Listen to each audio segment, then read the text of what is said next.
But we have to start with the biggest news from the weekend. The ANC and the DA, who are currently involved in the longest, messiest divorce since Sia and Rachel Kolisi, guys.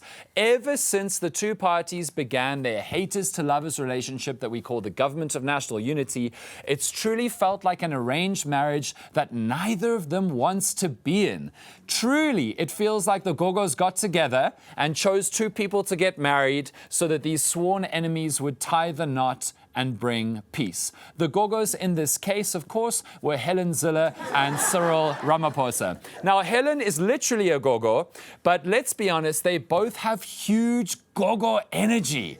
I mean, last week, President Ramaphosa visited a hospital and spoke to a cancer patient. I don't know if you saw this. Look at what went down. Breast cancer.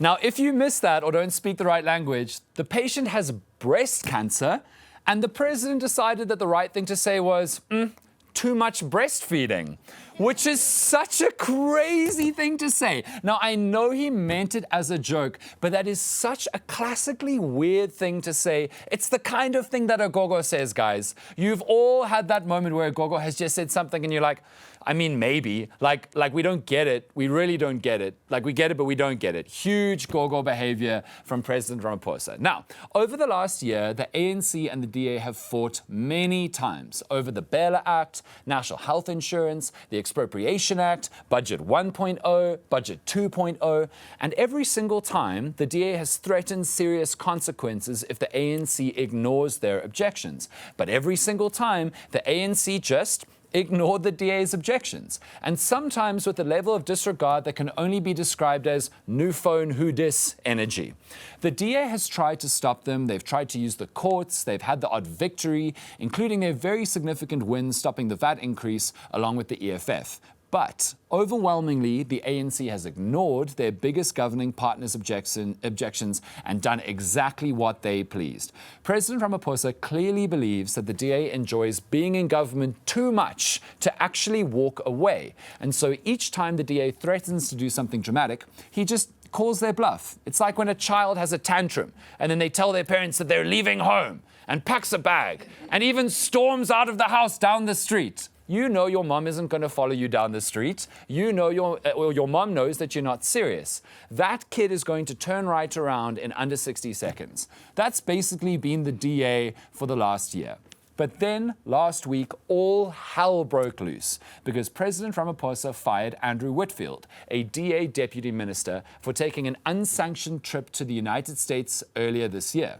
Cabinet ministers need permission from the president to travel abroad. Twice before in the past, presidents fired cabinet members who traveled without permission, including Winnie Madikizela Mandela. Like, this rule applies to everybody. So this firing, it's not a new thing. It's not first time. But the DA said that actually Whitfield had been fired because he was causing trouble for ANC members in his department, and the DA claimed that Whitfield had tried to get permission over and over again and got no response. But the presidency clapped back, saying Whitfield knew he didn't have permission, the same way that another DA cabinet member, a minister, Dion George, knew that he didn't have permission. George was set to go on the America trip and then chose not to go. If George knew, then surely Whitfield also knew. But the DA's big issue was that President Ramaphosa punished Whitfield for what the DA sees as a relatively small thing, a minor infraction, while the president has not moved against two ANC ministers who have been accused of serious wrongdoing. Thembi Simelane, she was justice minister, and then in the face of credible corruption allegations, she wasn't fired. She was just reassigned to another department to be Minister of Human Settlements. And then, in just the last few weeks, Higher Education Minister Nobuhle Nkabane has been accused of serious wrongdoing and seems to have been caught lying blatantly to Parliament. And she's not been disciplined yet. So, the DA issued an ultimatum to the president: fire Simelane, Nkabane, and other ANC cabinet ministers accused of wrongdoing, or else. They didn't tell us what or else was, but or else. At this point, South Africans were saying, come on, guys, this is ridiculous now. Either stay together or split up. It's not actually the ultimatum from the DA, it's the ultimatum from Netflix. Either marry or move on, but stop calling our attention to this nonsense. And for the DA, this was big because an ultimatum is serious, guys. If you're going to call an ultimatum, there have to be serious consequences, or you look like a fool. The DA knew that the president was never going to suddenly fire his ANC cabinet members, especially not on the DA's orders.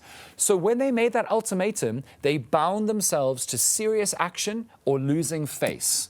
48 hours passed, and then on Saturday, the DA called a press conference, and it did look serious. Rumors spread that the DA might quit the GNU. Ramaphosa cancelled a trip to Spain to be in the country just in case that happened. Now, I personally never thought the DA would quit the government of national unity. They benefit way too much from being in power to throw it away. But they were in a tricky position of their own making. The president had fired one of their cabinet members. They needed to respond strongly. And after a whole year of being run over by the ANC, people are starting to ask if the DA's voters still want them in government at all. Like, on the one hand, one could argue that the DA's fans like them being in government because it allows them to limit the ANC's actions, and being in government keeps the EFF and MK out of government from the DA's perspective. But one could also argue that if the DA keeps getting run over and over again and ignored by the ANC, they could look weak and ineffective. And so it may be better off for the DA to leave government and return to the opposition. One thing is for sure, though, the DA doesn't want to quit the GNU themselves. If they're going to leave, they want the ANC to kick them out so that they can say, see, the ANC is the problem. They don't want to govern together. They got rid of us because we were stopping their rot and corruption. That's what the DA wants to be able to say.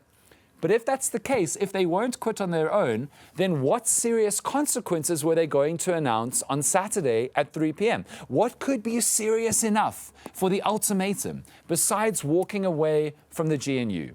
Well, we found out what "or else" means. The Democratic Alliance, in all of its righteous fury and power, rained down on the president with fire and brimstone from above, announcing that they would withdraw from the national dialogue and would vote against budgets for departments led by those ANC ministers accused of wrongdoing. And South Africa said, wow, is that it? To quote one Simon Grindrod, quote, from Twitter, gosh, the DA is taking no prisoners. What's next? Withdrawing from the annual parliamentary sports day? For me, this is so wild. What is so wild about this national dialogue is that it's going to be a colossal waste of money, guys. They're going to spend over 700 million rand on a series of meetings across South Africa to find out what is going wrong in the country, as if we don't already know what is going on in the country. And the DA now says they will be protesting to try and stop it from happening because Ramaphosa fired their Deputy Minister Whitfield. But what they're actually saying is, they were totally fine with all this waste of money before. They were all aboard the national dialogue train and would have stayed aboard it if Whitfield hadn't been axed. They would have been fine with spending 700 million on a glorified national yap session. So the DA has been roundly mocked and ridiculed. But I do want to say, controversial hot take, as bizarre as it sounds, I think that what they did on Saturday was actually quite a smart move. Not the ultimatum. That was dumber than opening an ice cream shop at the South Pole. But since they made the ultimatum, they had to do something. They chose not to leave the GNU, so this was probably their next best option. Because hear me out. The ANC and DA fight is more complicated than it looks. There are factions in the DA that want them to leave the GNU.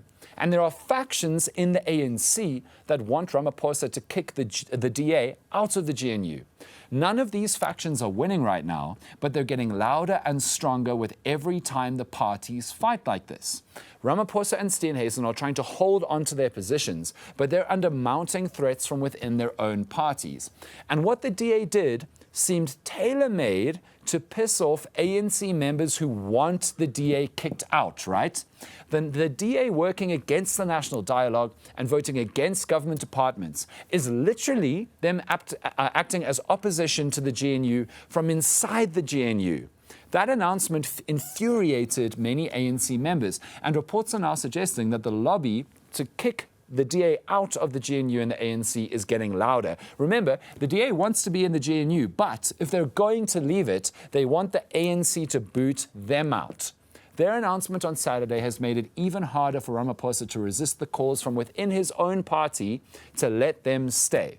It's smart. Now, Ramaphosa could just ignore them, as he's done in the past. But once the DA begins actively voting against government departments and actively undermining the presidency's national dialogue plans, they're going to become much harder, maybe impossible to ignore. So that's where we are now. The ultimatum political edition South Africa is dragging on. Will they marry or move on? Who knows?